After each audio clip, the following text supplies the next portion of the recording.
Hello, Westwood families. Welcome to Virtual Curriculum Night. I am Maggie Holin. Students call me Profe Holin, and I am your child's Spanish teacher. So I'm going to tell you a little bit about what Spanish class looks like at Westwood. Likely, your child took Intro last year, Intro to Spanish. It was not required, so you might be one of the handful of parents whose kids did not take Intro to Spanish.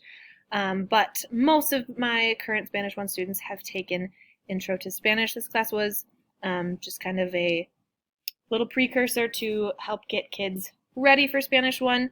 But if your child did not take it, that's no problem, and they are keeping up just fine. But your child is in Spanish 1, which is an all 8th grade class, and it is a class where students can earn both middle school and high school credit high school credit for completion of the class. And so here are some of the units that your students are going to partake in during trimester 1.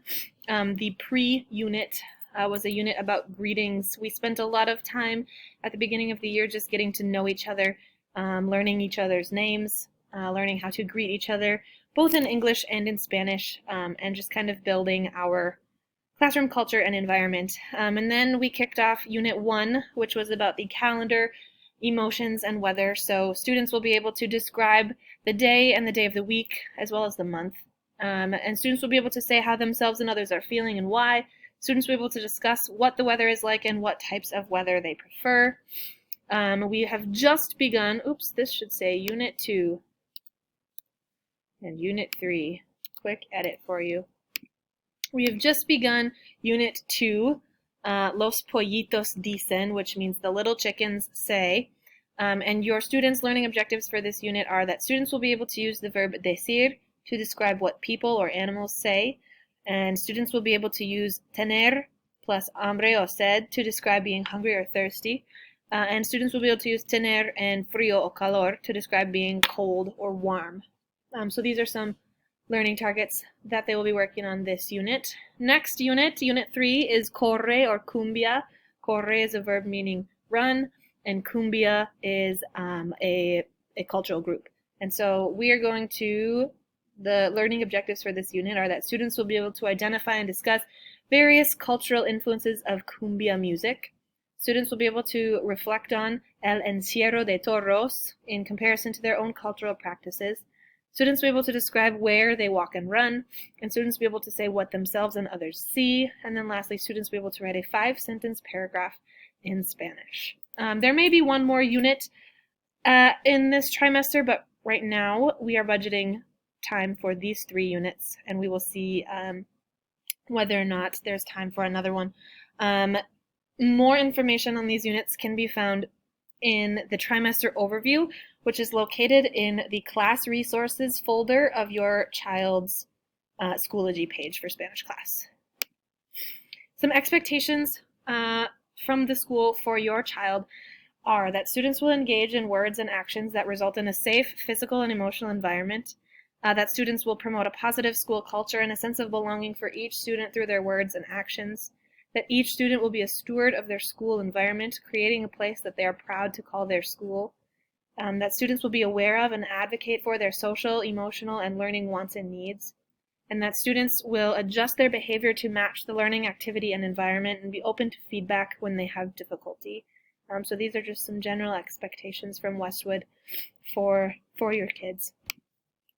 Grading and report cards.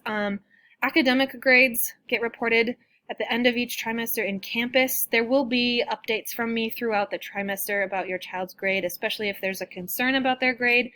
Their grade, they can receive high school credit for Spanish 1. However, they need to maintain a C or higher throughout all 3 trimesters in order to receive both the middle school and the high school credit for their class. If they land at a D or below a C all 3 trimesters or one of the 3 trimesters, they will receive middle school credit still, but they will not receive high school credit.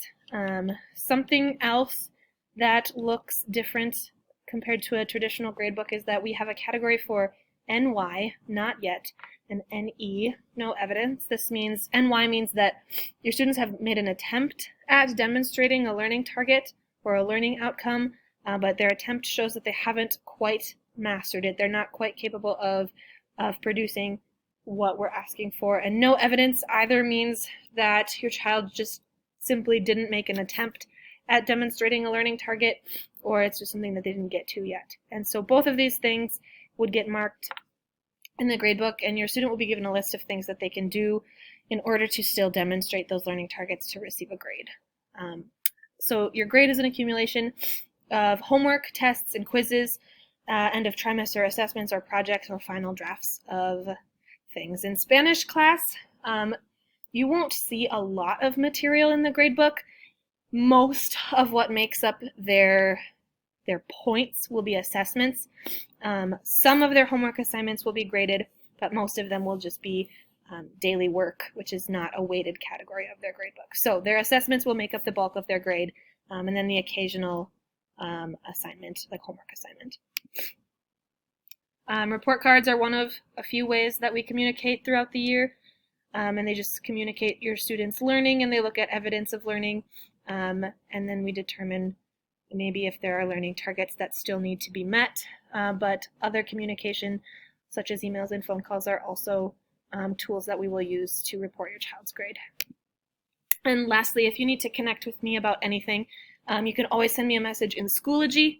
I am in Schoology all day long, and so I am guaranteed to see your message if you send it in Schoology.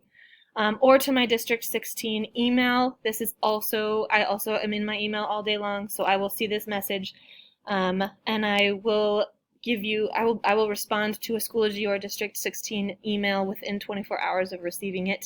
If you want to contact me by phone, you can call Westwood at 763-600-5300, and then my personal extension is 5354. Other forms of communication, we are having 3 nights of conferences, Tuesday, October 18th from 4 to 8 p.m., followed by Wednesday, October 19th from 8 a.m. to 11:30 a.m., and then again from 12:30 to 3:30 p.m. And then the third date would be Thursday, October 27th from 3:30 p.m. to 7:30 p.m. And then other communication about office hours, we will have a newsletter coming out soon with information about when office hours will begin. So if there's anything that you need from me or any questions that you might have, please use one of these forms of communication to get in touch with me, and I will get back to you as soon as I'm able to. And I look forward to getting to know your kid even better throughout this school year.